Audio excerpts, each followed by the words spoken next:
Hi everyone, numerical analysis का एक most important question आपको बता रहे हैं जो सीएसआईआर नेट के पीवाईक्यूज में आया हुआ है। चलिए देखिए क्या है। इन सॉल्विंग ओडीई, ओडीई का मतलब ordinary differential equation y dash equal to 2x, जहां पर दिया है y0 0 है।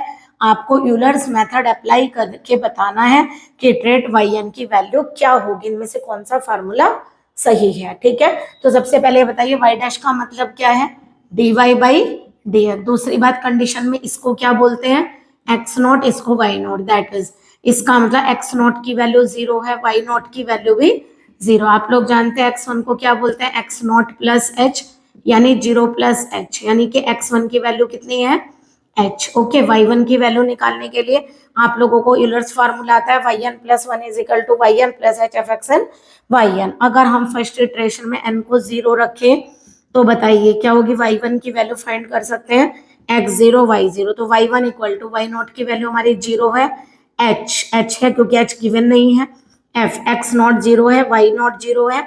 अब ये बताइए, ये आप जानते हैं कि dy बाई dx को क्या बोलते हैं, एफ एक्स वाई। और अगर हमें एफ एक्स नॉट, ये किसकी वैल्यू है, dy बाई dx किसके इक्वल है, 2x के। ठीक है, हमें क्या फाइंड करना है, x नॉट y नॉट पर वैल्यू, है ना। x नॉट y नॉट का मतलब है 0 0 पर वैल्यू। तो बताइए कितनी होगी, 2 इंटू 0, क्योंकि x को क्या रख सकते हैं, 0। तो ये आंसर आ गया 0। तो y1 is equal to 0 plus h into 0। इस केस में y1 की वैल्यू क्या आ गई, 0। चलिए चेक करके देखते हैं कौन सा ऑप्शन ले सकते हैं। अगर हम यहाँ वैल्यू रखें तो y1 क्या होगा बताइए, x1 स्क्वायर, और x1 मानी क्या है, एच स्क्वायर। तो ये 0 नहीं होगा क्योंकि h तो 0 हो ही नहीं सकता, डिफरेंस तो आप लोग 0 थोड़ी ना लेके चलेंगे। यहाँ रखिए y1 is equal to 2x1, तो ये 2h हो जाएगा, ये भी नॉट इक्वल टू 0 होगा।